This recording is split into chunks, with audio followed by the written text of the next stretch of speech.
Hey there YouTube, KS Cuber here for day 11 of the Puzzle Advent Calendar, an event featuring 24 never-before-seen puzzles from channels across YouTube this December. With a new puzzle showcased on a different channel each day, you never know what you're going to see next. Make sure to check out the playlist linked in the description below to see the previous day's videos, and also subscribe to Jacob Cubing to see the next puzzle in the series tomorrow. With that said, I have a very cool puzzle to showcase from Garrett's Puzzles.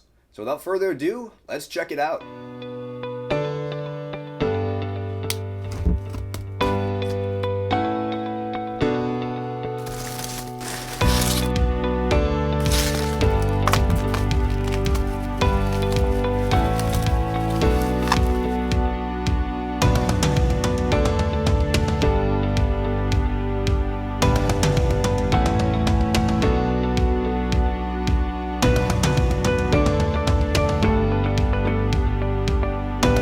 Okay, and with that intro out of the way, here is the overlapping 4x4x5 cuboid by Garrett's Puzzles.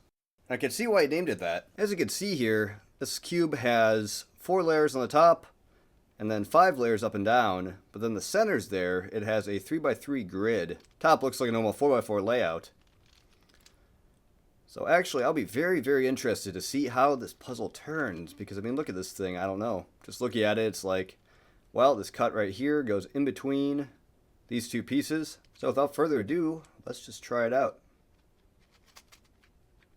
Very interesting. As you can see right here, this layer right here will move one of the inner 3x3 layers, while the other 2 layers seem to go underneath the top pieces there. And I'll have to see, I'm pretty sure that would mean that these are bandaged to this piece right here, while the layer on the left is bandaged to this piece here. So trying to solve this thing is going to be quite interesting. Look here, red face here. It's the same thing, but a little bit different. The right layer there is moving with this top right piece, as opposed to on this layer, the left is moving with the top left piece. But anyways, looking at the build quality of this puzzle, I believe it's mainly 3D printed. And if I do some sample turns here, that has that very distinct scratchy sound of 3D printed plastic. I'll give you a quick sound sample here.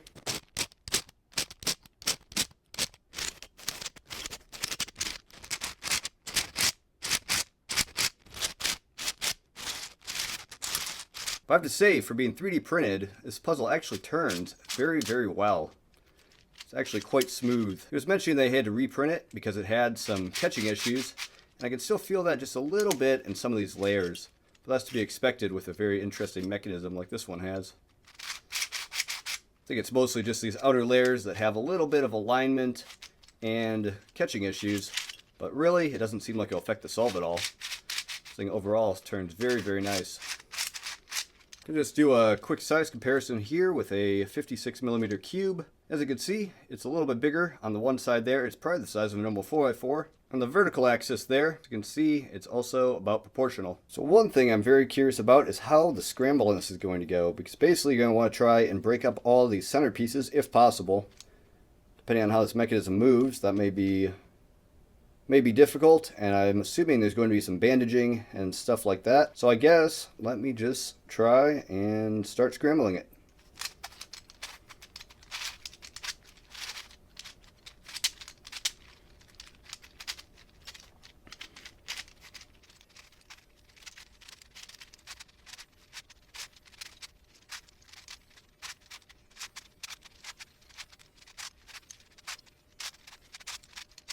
And there it is with a pretty thorough scramble. Interestingly, during the scrambling process, I noticed that the centers here always stay centers, and also you cannot move them to adjacent sides like either one of these. So you can flip center pieces over in one direction or another there, but they're always going to stay on one of these 2 sides. The other pieces, though, are free to move around the cube, and that's going to make for a very interesting solving solution here. So I think I'm going to take this off camera for a little bit and try and start a solve, and I'll come back when I have something interesting to share about it. Fortunately, my audio I think is going to be worse for the rest of the video here because my microphone has kind of quit working. But besides that point, here is the center layer of the cube solved. This was really simple, just kind of moving these pieces here and sort of like 5x5 replace, swap, replace, that sort of thing there. One thing I forgot to mention before, I was really curious if this thing could jumble in this direction at all. And as far as I can tell, it does not, which is actually probably for the better, because that would become a big mess real quick. And of course it's because these two pieces here would hit. You can move it a little bit that direction, but it's not going to fully jumble. Been a while since I sold any cuboids or anything. I'll probably have to look up some algorithms for 4x4x5 or similar.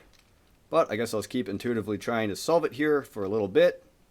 I don't remember if you're supposed to get the middle layer first, but I'll just play around with the movement on the cube, and I got that. So let me keep going on it.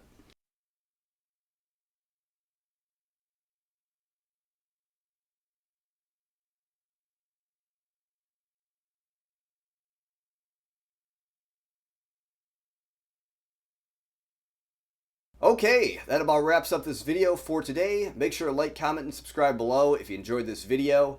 Like I said, I'm going to be posting links down below to Jacob Cubing's YouTube page. He's going to be posting the puzzle tomorrow. And also links to the Puzzle Advent Calendar, playlist, Instagram, etc. So just like I said, go check out those links in the description.